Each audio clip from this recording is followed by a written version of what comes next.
Right. So should we take questions first?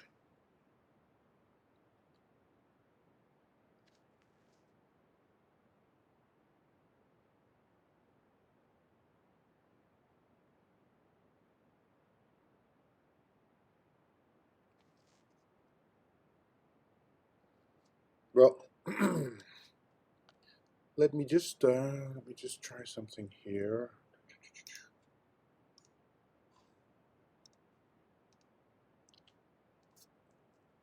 Right. Oh, I was asked to recompile the reference, and I've updated the espresso.jar to a lower version Java. I think the one that I put up the other day was compiled on my office machine, which is Java something 17 or something crazy. So I've downgraded it to the lowest I could find, which is Java 10. So if you're having problems and you don't want to update your Java version on your computer, just go and download that and see if that helps.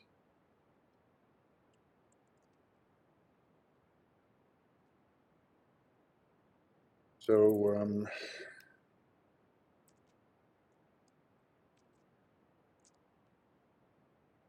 just want to try this this thing here.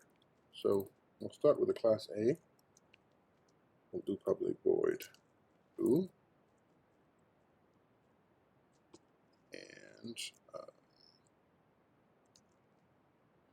we'll import system, and then we'll say system.out.println. Okay. Then we'll say class B extends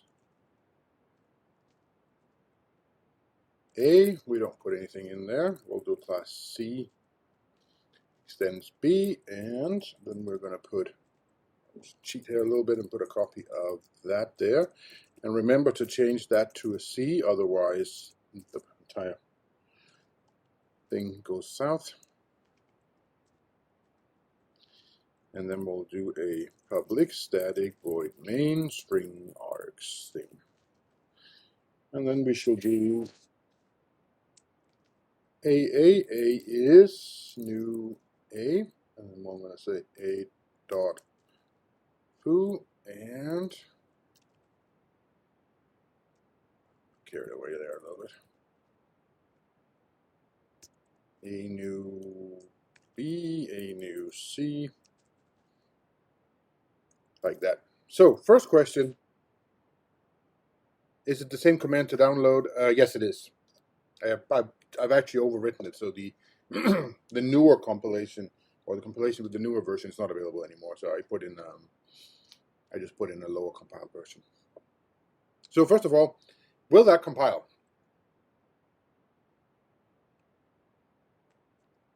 And if not, what's the problem?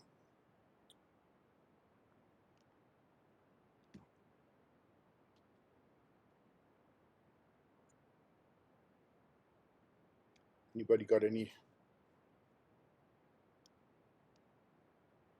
to say about this?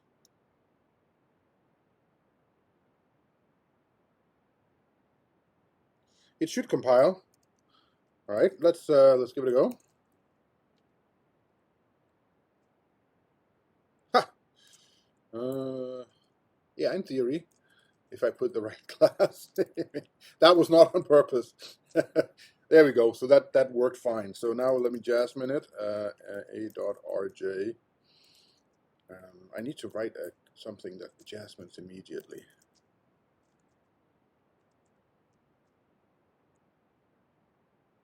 No, neither did I. I was just being a little quick. But I'll show you the code again. What's the output when I run it?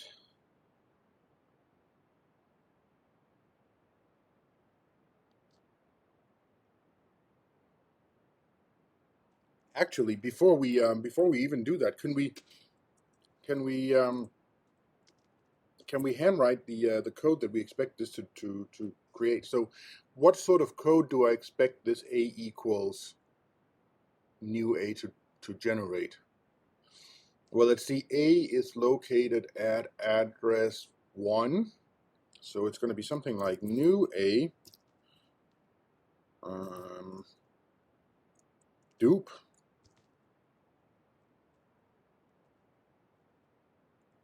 invoke special A init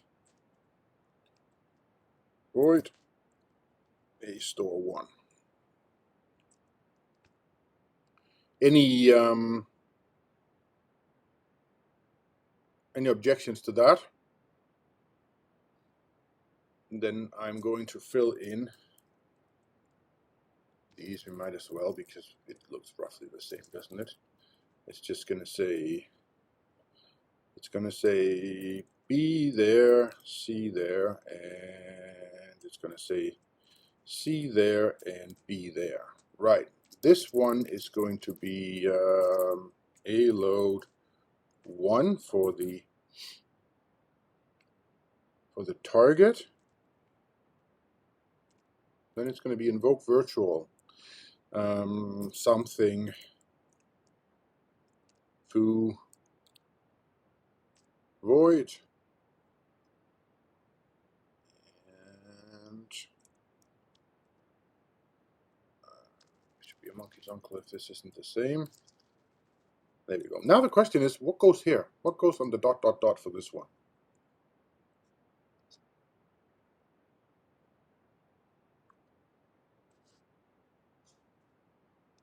Actually, what goes on all the dots?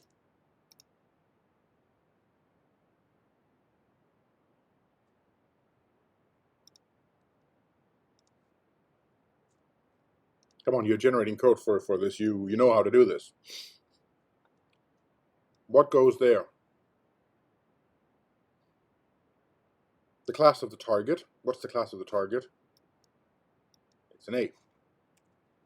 That'll say A. That'll say A. And that will say A. All right.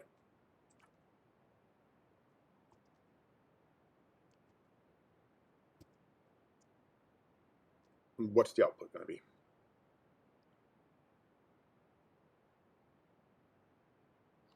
From A. So the first one. Like that. And then what? From A on the second one.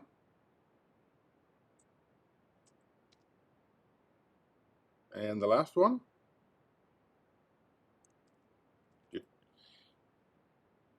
So how is that possible that the output is different when that A here seems to be the same?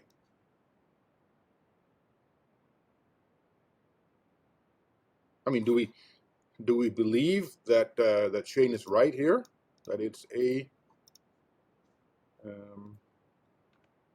AAC? Mark's convinced.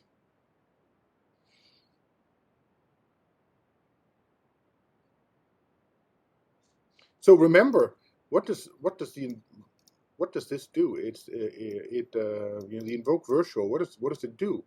Well, it looks at this reference here on the stack at runtime to see what it really is. So if we look at this at runtime to see what it really is, it's really going to be an A. So that means we're going to start in A and work our way upwards to see if we can find a method called foo that takes no arguments and returns void. And there it is. So we get it from A here. Then this guy here, A load 1, again, well, that A is this one, which is a B. We start here. That doesn't have one of the foo methods at all, so we're going to find this one when we look up. So therefore, we get it from A as well. And finally, when we do the invoke special, the invoke virtual here, that A is this A, which is really a C, and C has an overriding version or a re-implemented version. So this A here is of no importance whatsoever because we always look at the actual A that's on the stack. Whereas for the invoke special, this is actually where we start looking for the method, not in any way or shape do we look at the actual reference. So for good order, what do I do now? So for good order, from A, from C. Cool. Now, if I were to just do the following, just for shits and giggles.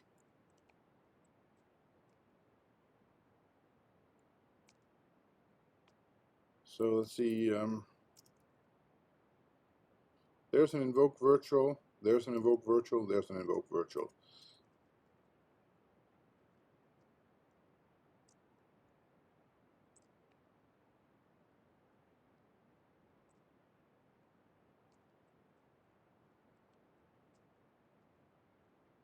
So if I changed all of those to invoke special, did that, and ran it again, what's the output going to be like now?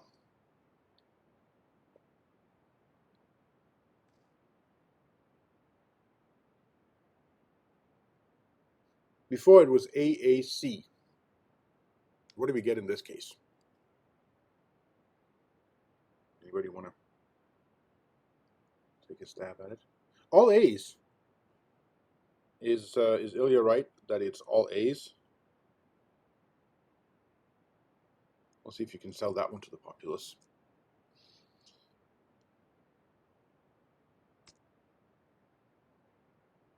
Illegal use of non-virtual function call. What the hell? I don't know what that means. What? Non-virtual. Why can't I do that method? Main signature string illegal.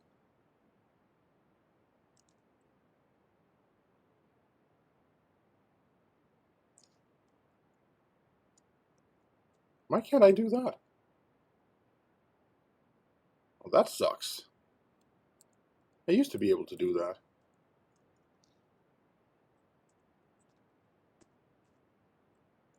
Well, it clearly doesn't like that, but in theory, yes. If it would have let me do that.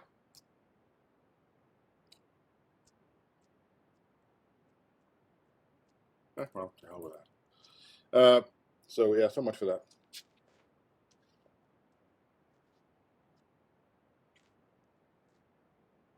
It's just want to recap something so you don't forget.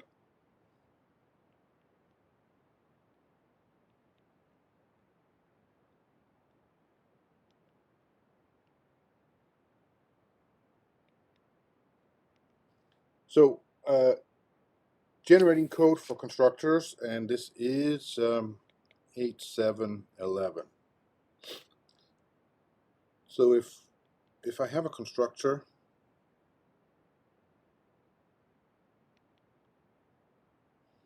then I might have a explicit constructor invocation and some code. We know that here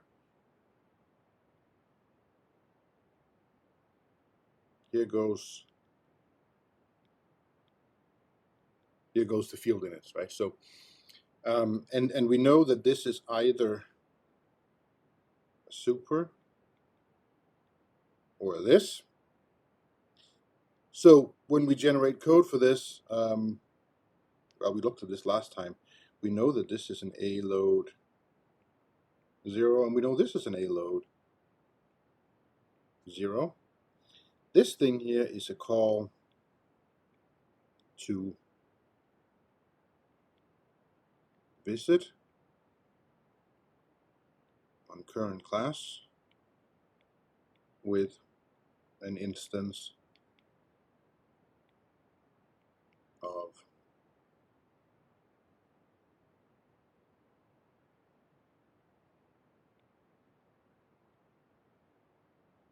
generate field inits. And of course, this is just a visit as well. And well, so is the explicit constructor invocation. But oh, by the way, didn't you people forget something?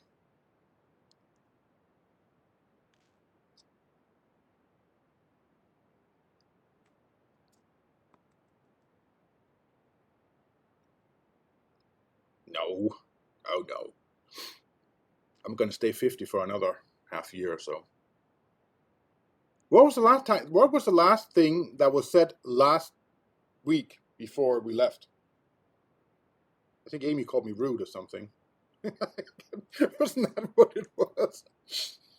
Yeah, it was something to do with static initializers or something or other, right? Does anybody remember what it was? You know, I feel I have a bad memory, but apparently mine's not as bad as yours.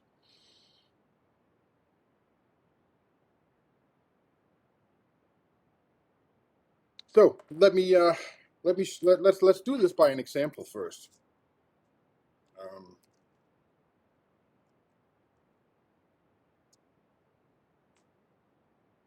oh, look at that. That's all right. So we know if I compile this,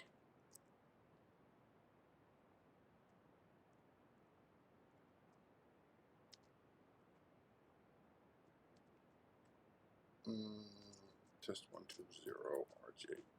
We know that we get this this default constructor. Um, oops, this default constructor that's automatically put in. So if no other constructor is created, then you get a default constructor that does nothing but call the default constructor of the superclass. And we know that if there's no superclass declared, then you inherit from Java-Lang object. Cool. Now, what if I do the following? Public static int foo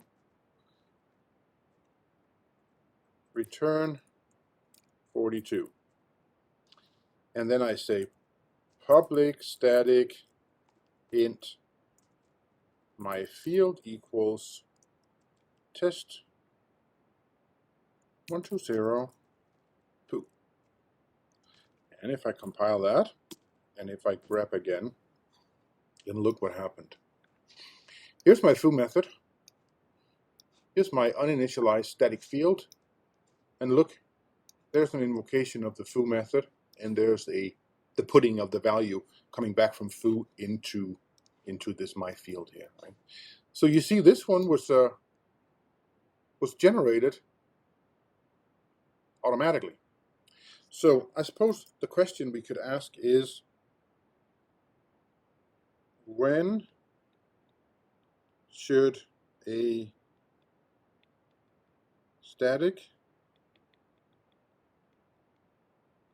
initializer be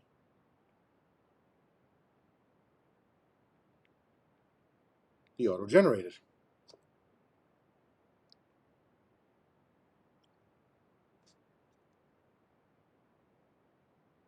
And don't say when one is needed, because then I'm going to ask you, when is a static initializer needed? So, so when you have static variables, all right, so I'm going to put that in as a possible answer.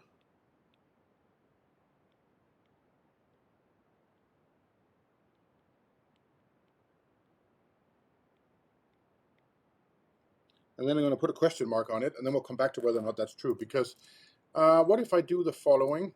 We'll comment that out, just so that I don't have to type it all again. We'll put it in, and I'm not going to give that one the value 42.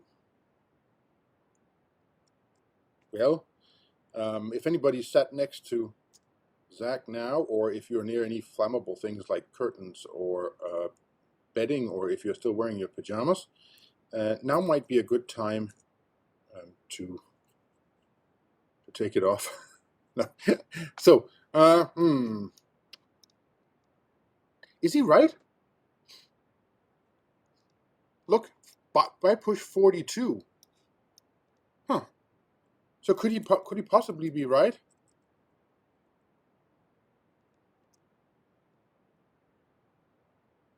I have a feeling he might be sputtering a little bit now. Well, hopefully he won't just completely incinerate, so that you know, he'll take the entire apartment with him. So what about now? Where did it go? Well, look at that. It went right there.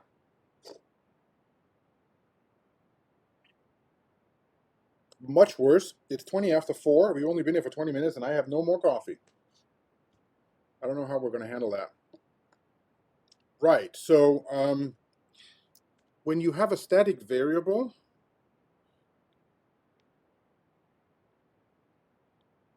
that is initialized, and actually I'm going to say field here instead,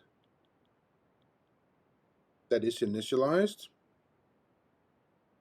And actually, what's the only thing we can say about that? We can say that if it's initialized to 42 and it's final, then we don't need it. So if we have a static field that is initialized to a constant,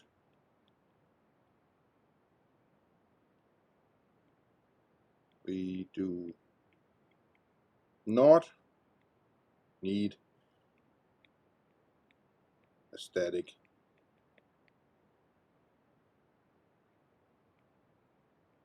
initializer to do the initialization.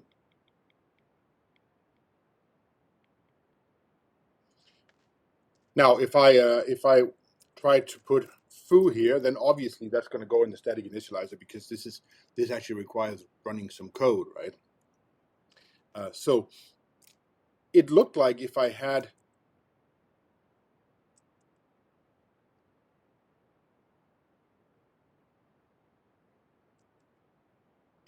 that, even though it's a constant, it still does the initialization here. So I think we can probably conclude that that's true. So when should a static initializer be generated? Well,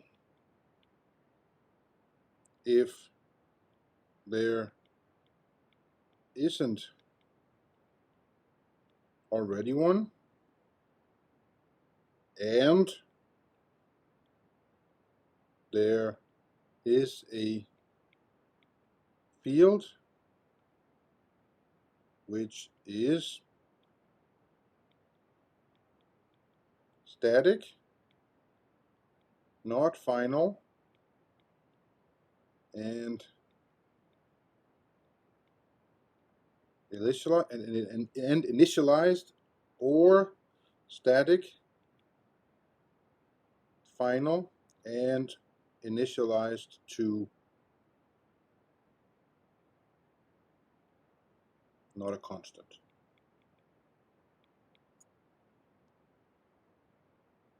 So that's fairly easy to do if we think about it. So this is just a lookup in the class table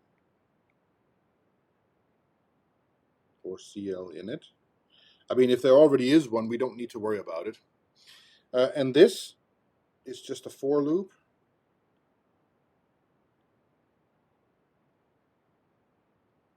through the body, actually through the fields of the body. And if ever true, then can we just throw it in to the parse tree? So can we just say cd.body.append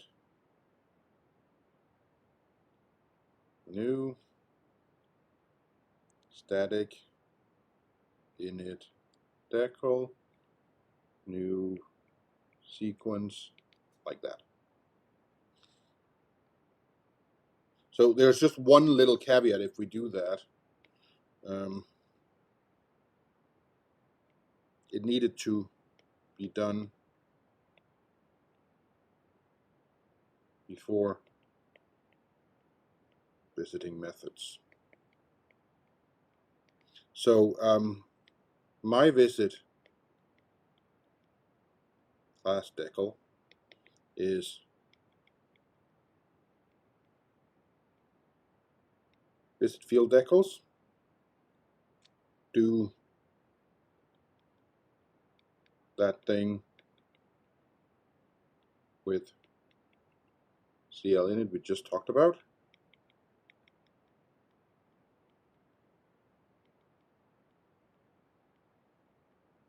and then visit not field decals.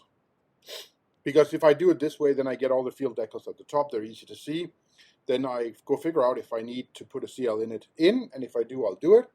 And of course, when I find one where this is true and I put it in, then I can just break out, because I don't want to put more than one in there, because you can only have one anyways. And then you can visit all the stuff that is not field decals.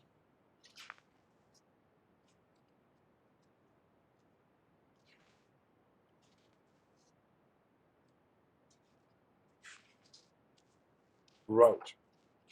Now the rest of chapter 8 is basically just flow diagrams for how to implement the various bits and pieces, and there's really no point in me going through all of those when you can basically read them yourself. And then 8.8 is the code generation for the little language, and then we're at chapter 9, code optimization and analysis, which is the last thing, and I want to get it in because it's a lot of fun. Now, I do want to stop here because this last part is not very long.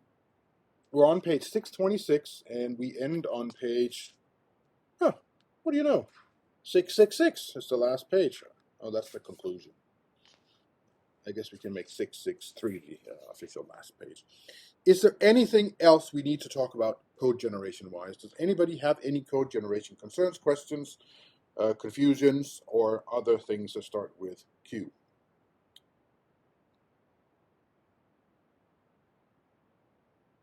Not that neither questions, well, question I guess does, but concerns and confusion probably start with a C, so maybe we should say any other question starting with C.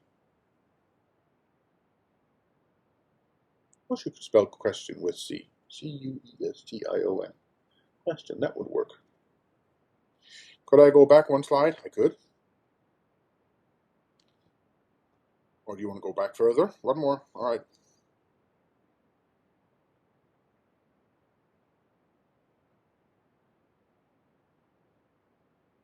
I really should have recorded some sort of like, intermission music while people are writing, and I'm just sort of sitting around looking stupid.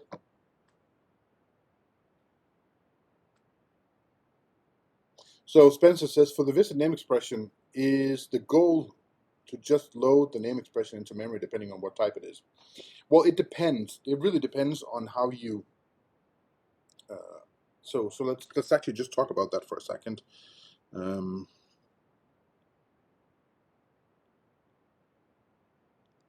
So the problem with name expression is that, so let's actually, here we go. Let's do an example first.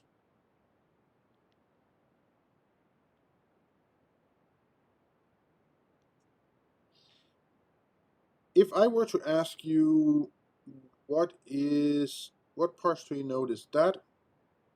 What parse tree node is that? And what the hell, what parse tree node is that? And what parse tree node is that? Oh, did you get it all, Amy? Sorry, I got carried away and switched. Well, this one here is easy. That's a literal. That's an assignment. What's X?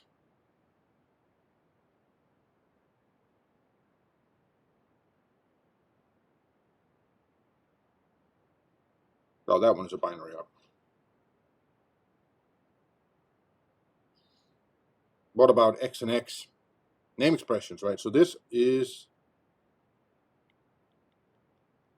name expressions. Actually, let's assume that the address of X is 1 and X is an int. What does the code that gets generated for this look like? Well, it's going to be something like I load 1, that's the X. I const 1, that's the 1. I add, that's the plus. I store 1,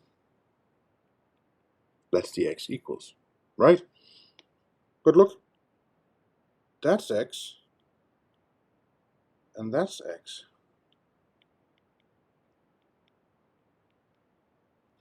So in one case, it's an iLoad, and in the other case, it's an iStore. Why is this the way? Why is it like that? Well, it's because, and I think I remember that we talked about this quite some time ago, that they this is indeed a name expression because I'm using a name as an expression and it evaluates the value of x. That is not a name expression in its truest form, is it? Because this does not evaluate to the value of x. It's not like if x were 10, we would say 10 equals 10 plus 1, right? This is really not a name expression. It's a left-hand side name, right? There's a big difference in using a name and assigning to it, right? This is what many first-year students have a problem with. No, and I don't check whether it's a left-hand side or not. So if you're holding on to a name expression in isolation, there's no way to know whether it's a left-hand side or not, technically, right? Other things might help you figure that out, but if you're just looking at the parse tree node, you don't know. So you could sort of argue that there should be an equivalent for all the things that can appear on the left-hand side, like an array access expression. See, that's also called an expression. And a field reference. A field reference, you could maybe say, you know, you use the word reference, that could be anything, right? Maybe that should have been called the field ref expert, if I wanted to be completely pedantic. But there is really a difference between a left-hand side and a right-hand side, and we can see that from the code generated. So we can either try to force a visit to name expression to know about this, and as Zach says, there's something called left-hand side. So you could set this variable called left-hand side and then call a visit to name expression, and then the name expression will say, hey, if I'm on the left-hand side, I'm going to generate store code, or if I'm not on the left-hand side, I'm going to generate load code. And I think that would be a perfectly lovely way to do it. That, however, is not how I did it, and I think primarily because I wrote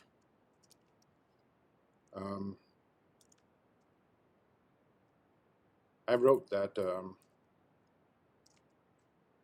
visit assignment for you, right? So visit assignment, right? So you can sort of see. Let me just make this a little bigger. This is exactly the same code as you have in the handout. You can see that I say if it's a field ref and if it's an array if it's an array access expression, then we need to do some sort of oops, where did my thingy go? Oh, I lost my cursor. Oh, there it is. So we need to well, we visit the target, and if the target is static, etc., then we might do a pop. And if it's an array access expression, we need to generate code for the target and the index. And if you look in in the comments there, it says exactly what the right approach is. It's the same one as in the book, so it's described in there in the same deal. So if it's not an EQ, then it's got to be something operator equal, and we do one thing, and there's a lot of this stuff is just nonsense. There's a lot of stuff in here, but look, I don't know why this looks like it was written by a drunk person. In the very end, I do the store right here. So I say if the left-hand side is a field, I do put field. If it's a reference to an array, I do XA store. Otherwise, it's an XY store. So if it's a field ref, one thing. If it's an array access, and if it's a name expression,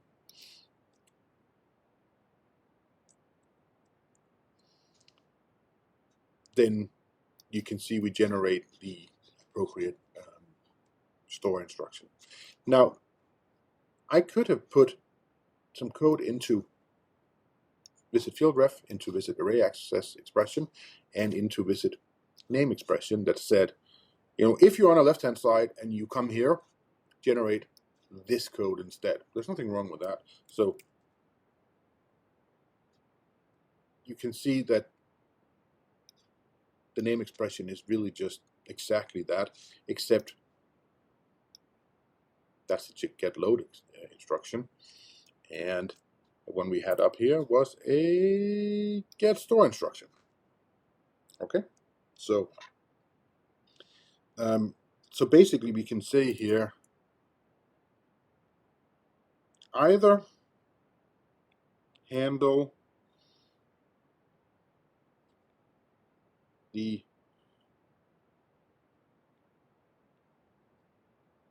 assignment in visit assignment, or use a variable global like LHS and do it in visit name expression. Just be a little careful with that, because remember,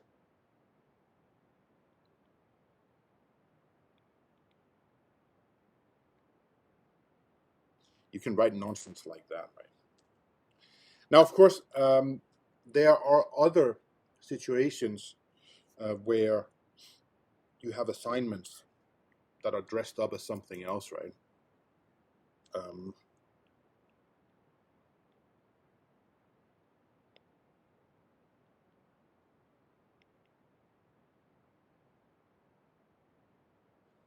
So your unary post and your unary pre.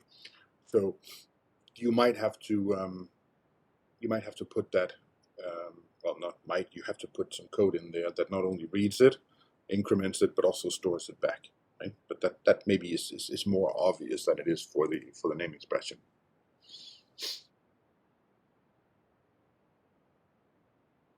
Although I suppose that's an interesting question. I don't actually know what I do. If this is a name expression, do I go and visit that to get the code generated? I don't think I do. But I suppose in this case you could visit it and then duplicate the value, add 1 to it, and store it back. Here, I suppose you could visit it, subtract, add 1, duplicate it, and store it back. I don't remember which one I do. Let's see.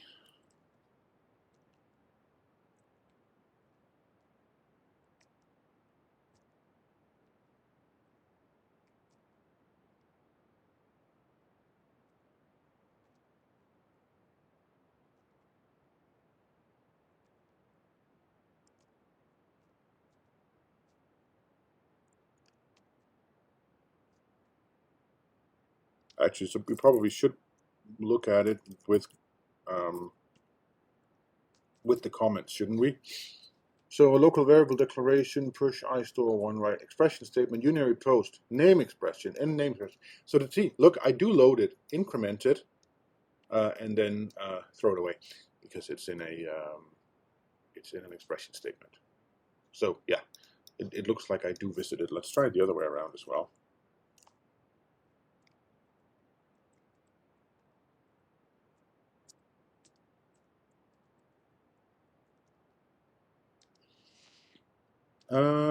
Expression statement, unary pre inc load.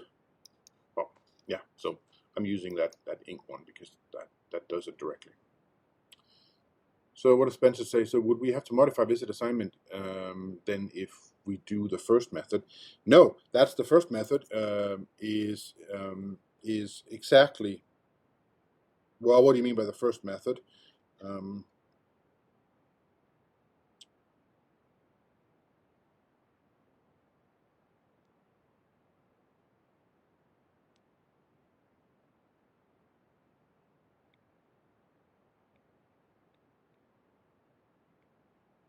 That's what Espresso does, right?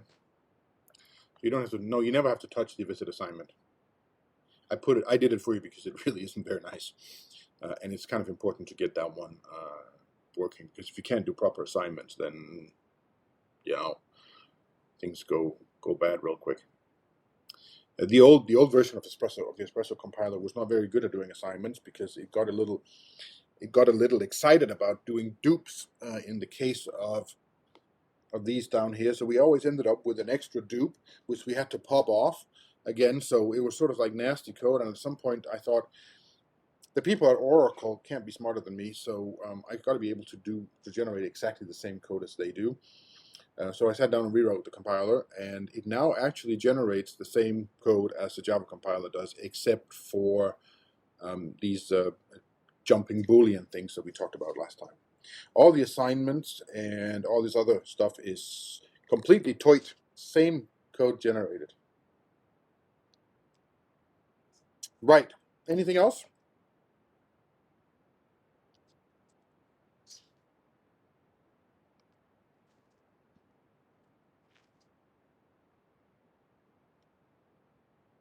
Is anybody done yet?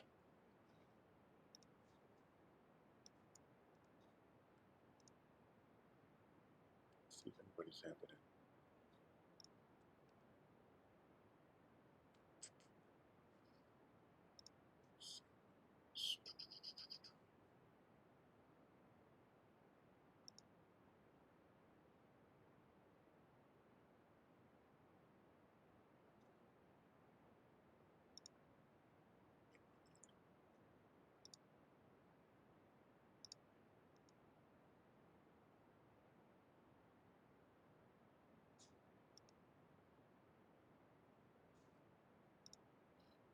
Or maybe it's just because I don't know how to how to do this stuff. That's probably what it is.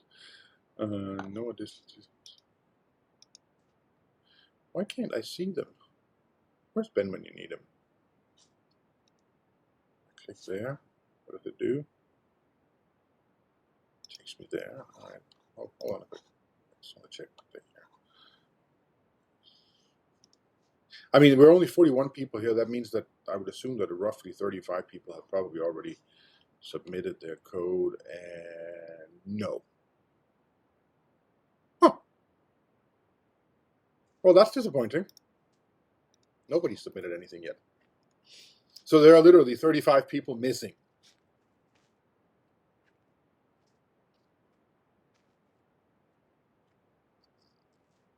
Right? No other questions of any kind that has to do with code generation, or is it just too easy and you're just all cruising for a t-shirt? Remember to put in your into your id.txt file what size you want if you get everything working, because I won't be around by the time Ben gets it marked. So we're gonna have to get Mario. Yes, Ruth, you can ask after class. That's fine. And then also note whether you want a no, Sheely. What do you think this is, like the Gap? Everything, access, arrays included. Everything, every single test file needs to run completely. So note your size and your preference in color of gray or red. The gray is nicer, PS, but there are more reds, I think. Okay, well, if you don't want to ask any other questions, let's talk about chapter 9. We can go back to 8 if there are any other questions on Wednesday.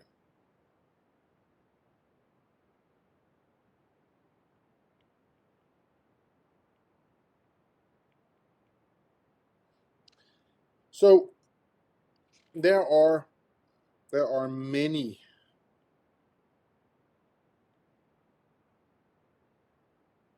optimizations,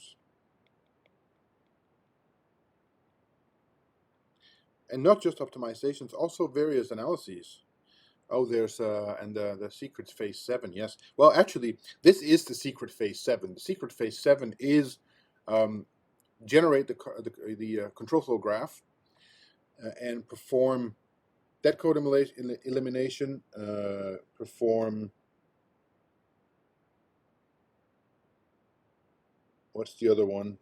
Uninitialized variable analysis and stack height analysis. I think those are the three that are there.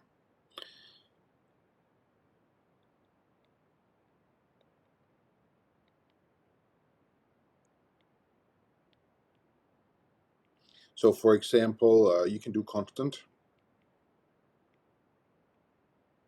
propagation. So, for example, if I have something like, which actually, let's not do it like that. Let's do it like this. Int x equals 3 plus 4. And then have that turn into by push 7.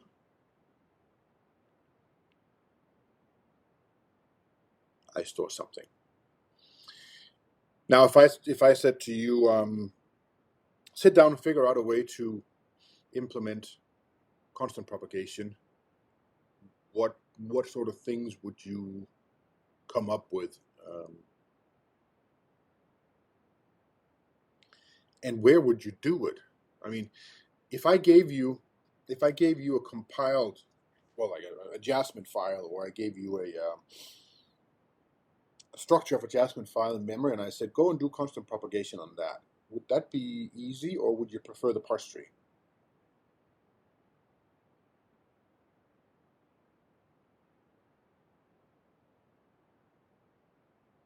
And how would you go about doing it with whatever you prefer?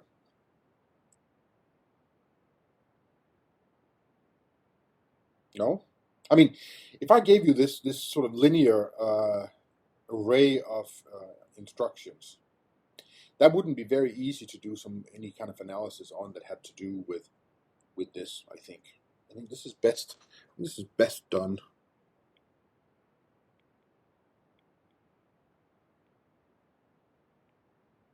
This is best done on a tree, and we can think about it like this.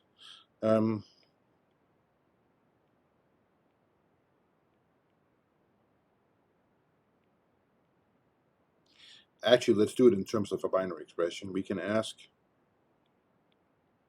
both children if they are constant.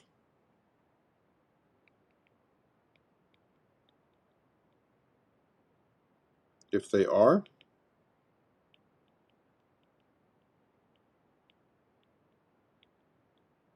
get that constant value and apply the operator and replace the binary expression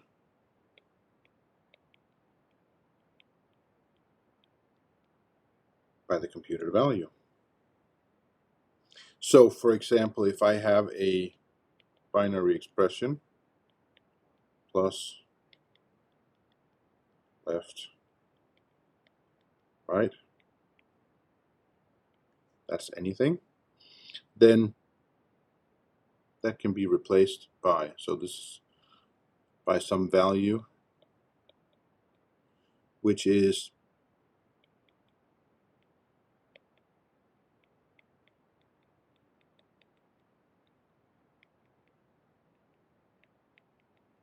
the value of left plus the value of right if both are constant. Now, if we just go here,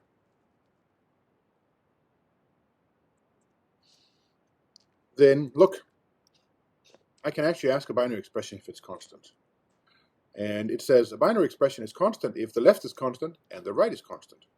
Actually, look, any expression has to implement these two. So every expression implements is constant.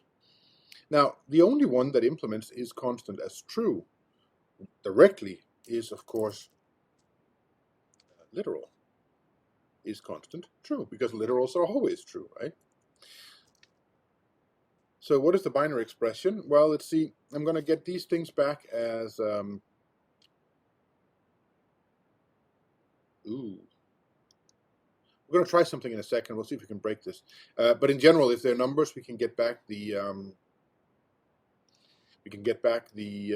numbers as big decimals, and then I'm simply switching on the operator, and then I'm adding them, subtracting, multiplying, or whatever is the appropriate thing to do. Now it just struck me that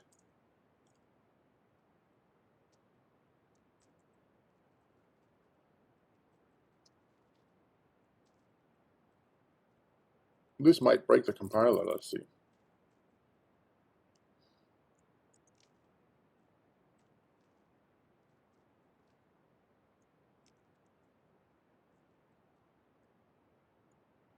Huh.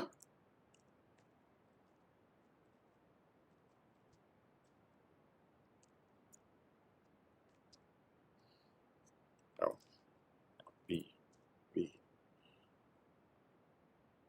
No. Why does that not? What is Stephen? Was that something Stephen sent me? Yes. Source, AST, literal.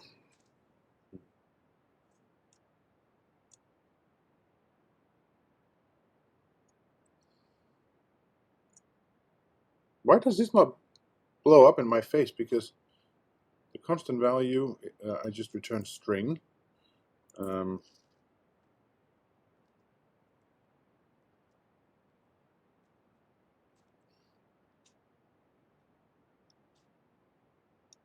This doesn't make any sense.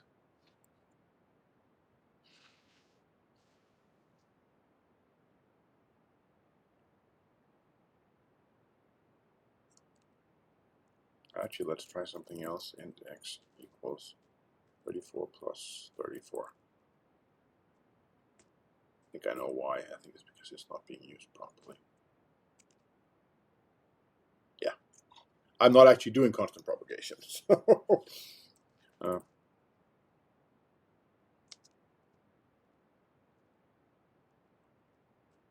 no, I'm not. That's why it doesn't break. It would if I started doing that. Anyways, why aren't I doing that?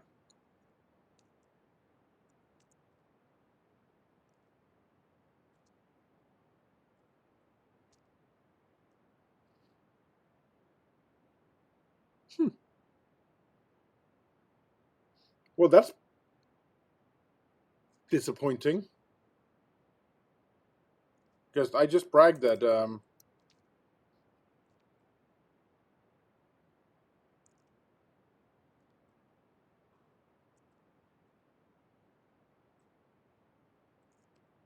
the Java compiler and I generated the same code, but obviously it does not because it did constant propagation. Oh well. I should do something about that. Anyways, that's something we can definitely do. And we can do that as a rewrite on the tree, even before we get to code generation, or we could do it on the fly. We could say, okay, in binary expression, if it is if it's a constant expression on the left and a constant expression on the right, I could just ask for the constant value and spit that out. I might go back and fix that because that should be fairly easy to fix. Let me write a green note.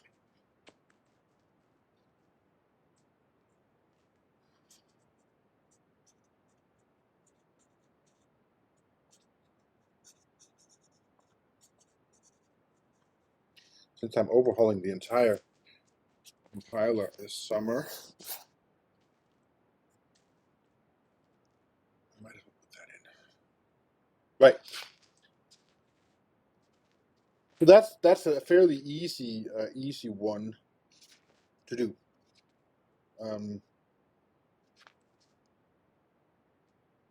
Let's see, what's another one we should talk about?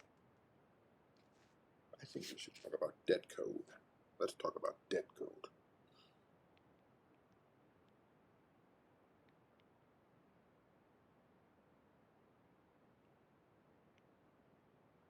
Now, dead code elimination is one of these that can be done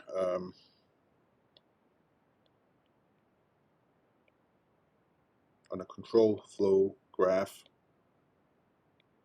based on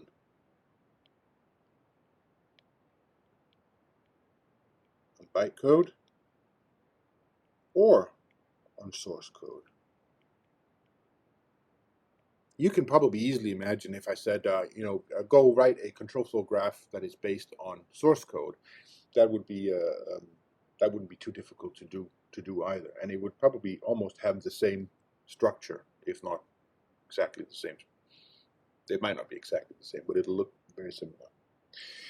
So let's just do a definition of what dead code is. So we can say that a basic block B is dead code if it can never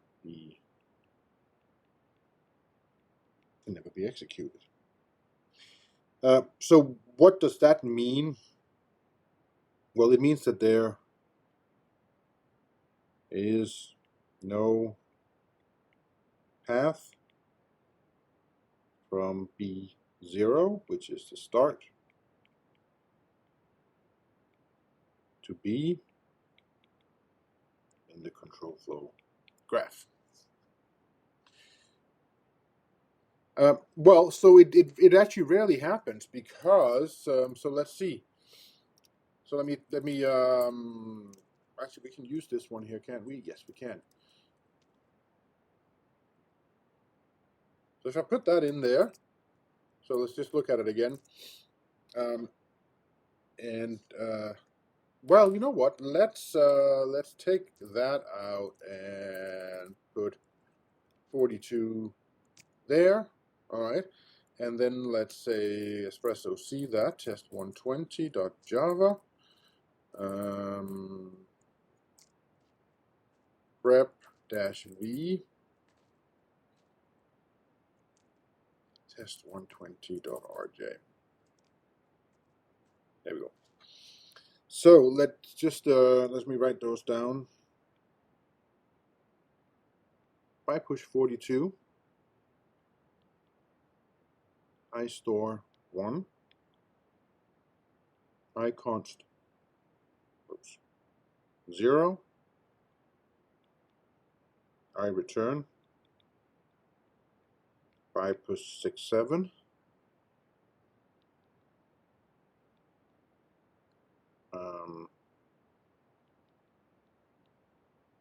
I store 1.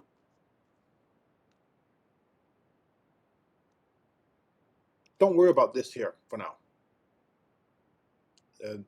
This is something the reference, or this is something the file writer will throw in because the last instruction isn't a return.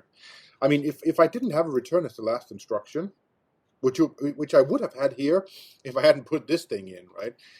Then just in order to avoid falling off the edge of the code, I throw in an appropriate return. So just don't think about that right now. But if I look at this code here and I try to turn that into basic blocks, then I would get something that looks like this.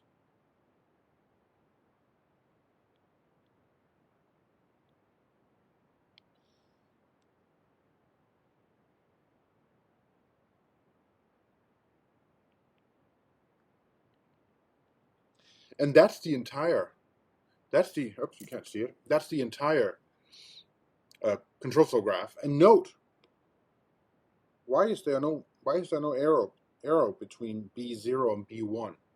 Well, because this I return simply terminates the execution. It doesn't say go down here, right? It's not a conditional if or anything like that. Now, what happens if I try to compile this with Java? It says unreachable statement. So how often does it happen? Well, I don't know. It depends on how often you put it in, I suppose. But the Java compiler will catch it as an unreachable statement. And how does it do that? Well, it does it exactly in this way. So it knows that if I create the control flow graph, then there's this piece here.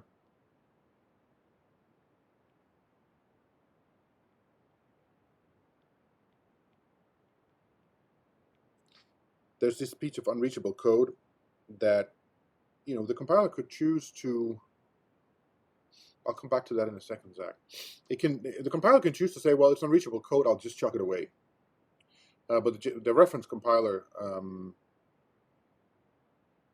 can't remember what the reference compiler does. Well, it doesn't do anything because it writes unoptimized files right now. It can write optimized files, and it will do the analyses and chuck it away. But the reference compiler doesn't chuck it away. It says, hey, you should take it out because you should know that it's in there and it can't be done.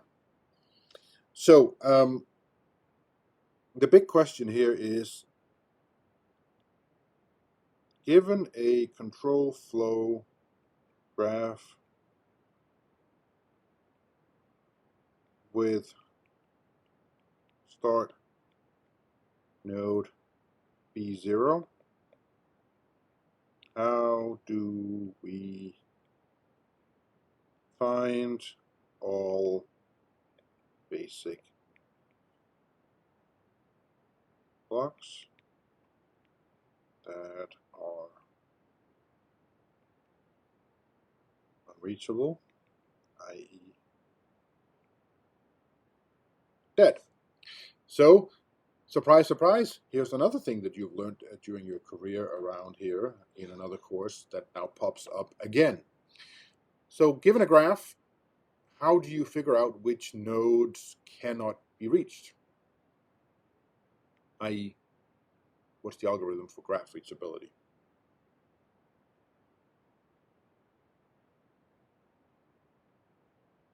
Depth first search, that does what? What are you searching for?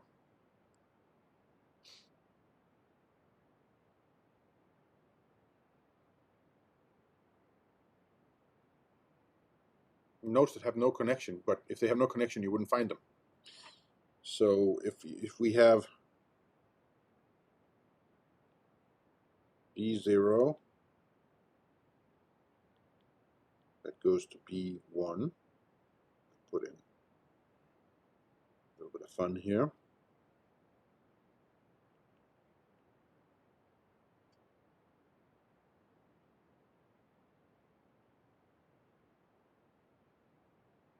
Okay, that didn't look very nice.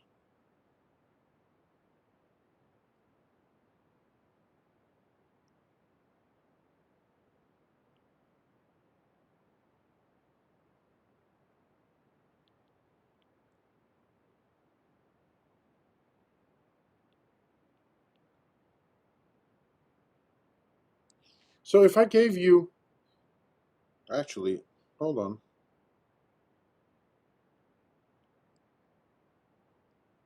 We might as well go all the way.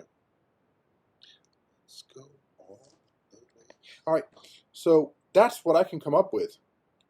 Which of these nodes are dead?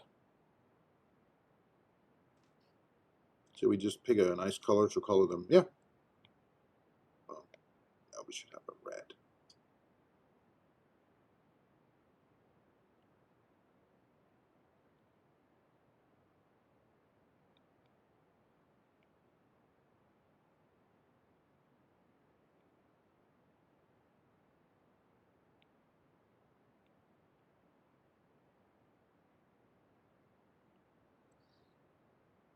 Six, seven, eight, nine. 6, 7, 8, 9.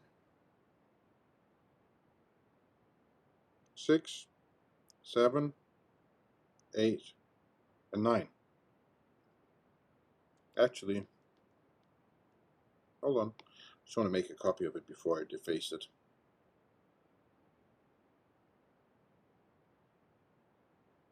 I'm just going to put it over there, and we'll go back to saying 6, 7, 8, and 9. So 6, 7, 8, and 9 are dead because they can't be reached from B0. Does the cycle always mean an infinite loop? No, certainly not, right? So hold on.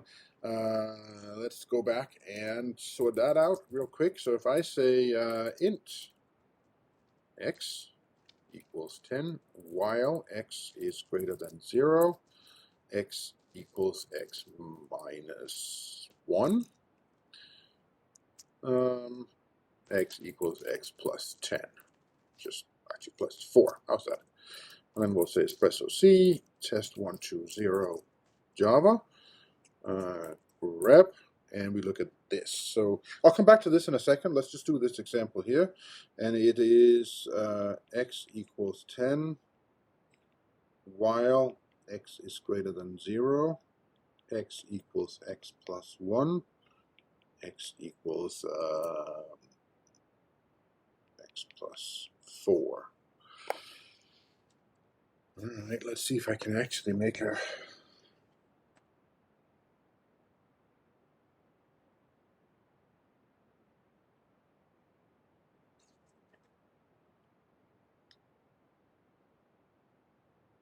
That doesn't focus all that well. Oh, that's good. I'll use that. We can just make it a little bigger. And we can crop it. So we'll do that there. And we will do that there. And we'll say done. And now we can make it a little bit bigger again. Actually, we can crop it just a bit more up here because I don't need this top stuff there, and I don't need all that junk there either. There we go. Look at that. Oh, so actually now I can crop it even more because we don't need all of that stuff. Excellent. All right, we'll put it right here. So let's see. Leaders are in proper red. Actually, they're probably better off in proper yellow here, I think. Right, what's a leader? That one is a leader, and that's a labeled instruction, so that is a leader. That one is labeled. That one is labeled. That's not how we should do it. We should go through and say, okay, there's a jump. So that one is a leader. That's after a jump, but it's labeled. That's after a jump. It's labeled. That's good, right? So that means that we get a control flow graph.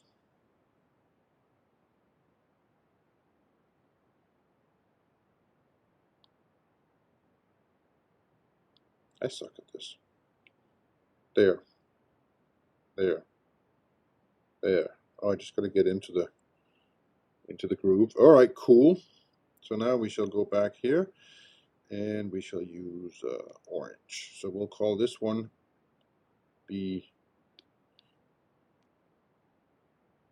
Are you doing this on the tablet or on Oh, the sorry. paper? Yeah, sorry. Here we go. Ah, Yeah, no problem. yeah, I did it all. Right, so cool. You were thinking I was just talking to myself, right? Yeah. There's nothing new there. That happens all the time. That's the problem when you live by yourself. In order to, I haven't seen anybody all weekend, so I had to talk to myself. It's either that or the teddy bear. And he never replies back anyways. So I've labeled them B0 through B6. I might actually let me redo that, because the problem with using numbers is that you always get L1 in not in B1. So let's call that one A, B, C, D, E, F, and G. Now let's draw the graph. So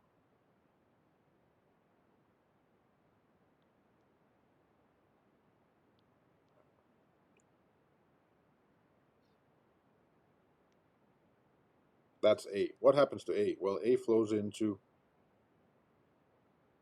B. What happens to B? Well, it goes to L3, which is D, or it falls through to C. So it either goes to D or falls through to C. What does C do? It goes to L4, which is E. What does D do? D does a flow into E. What does E do? It jumps to L2 or flows into, and where's L2? That's in G. So this either goes to G or it flows into F, what does F do? F goes to where L1 is, which is here. And what do we have here? Well, let's see. If I come down here, go here, go here, then I have an infinite loop. I could also start there and go that way. So you can make infinite loops. Well, actually, any sort of loop, which this while statement is, will give you a loop in your control flow graph, because you got to go back and redo things.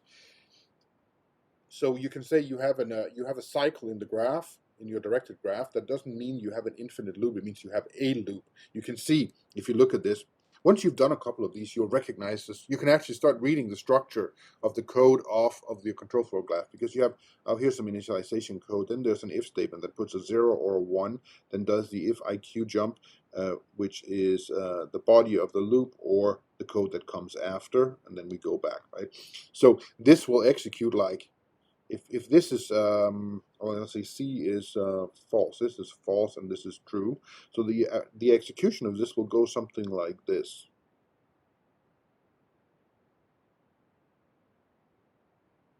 Until it takes this one, in which case it'll come out that way. So if you go through C, you'll always come out this way, because you can see here that in E you have an if EQ, and in C we put a 0 on and jump down there. So no, it doesn't, but it means that there's a loop in your code. Anyways, back to here. So why could I throw away B6, B7, B8, or B9, or at least mark them as dead?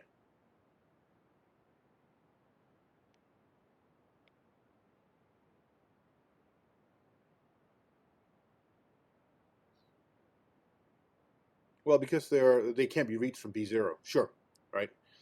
And I can't reach them from a traversal from B0, right? Now, what's the algorithm to figure that out?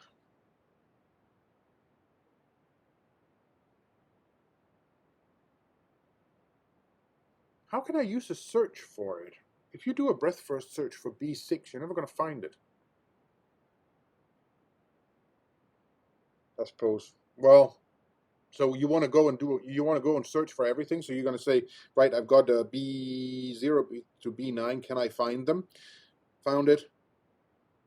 Found it.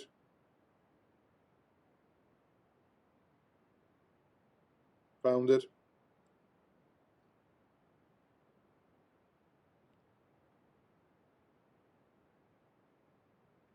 Yes. So you could technically do that. The time complexity is not in your favor, as in if you wrote that on the algorithm's final, Yoali would come after you and not give you full points for it, probably.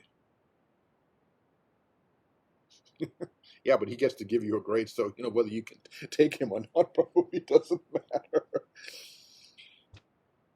How about we use coloring instead?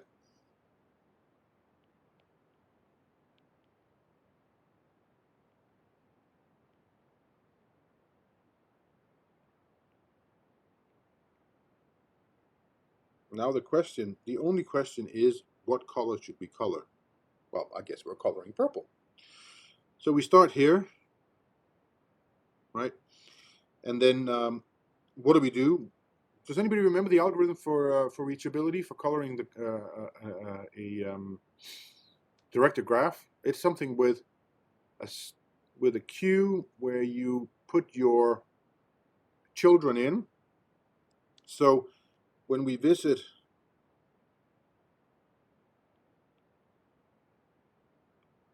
B0, we're going to put B1 in there. Then B1 is going to come out, and we're going to color it, and that's going to put in B2 and B3. Then B2 comes out, and we're going to color it. That's going to put in B3 was already there. It's going to put in B4. Then B3 comes out, and we shall color it, and it shall put in B4. Then we'll take B4 out, and we will color it, and it will put in B0 and B5. Then we shall take out B4, it's already colored. Then we shall take out B0, it's already colored. Then we run out of space and take out B5. We shall color it, and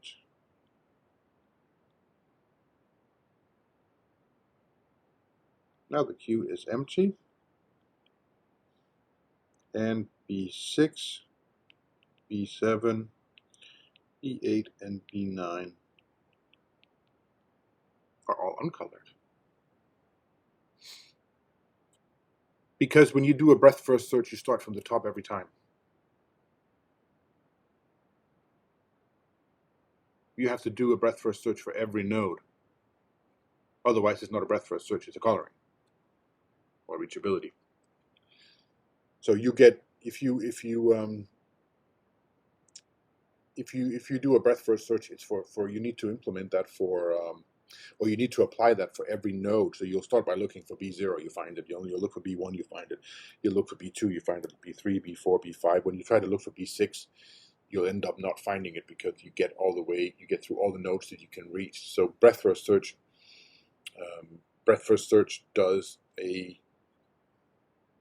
will do the equivalent of a coloring traversal for nodes that aren't found, because it does an exhaustive search in either a depth first or a breadth first manner, right?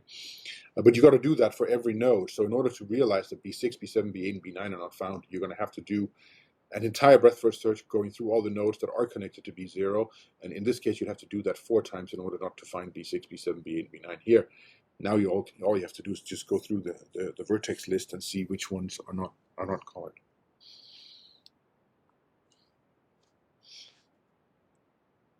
Right? We agree? Oh, we're over time. We're done. Sorry. We'll look at a bigger example next time, example 9.1. We shall send this to Ben.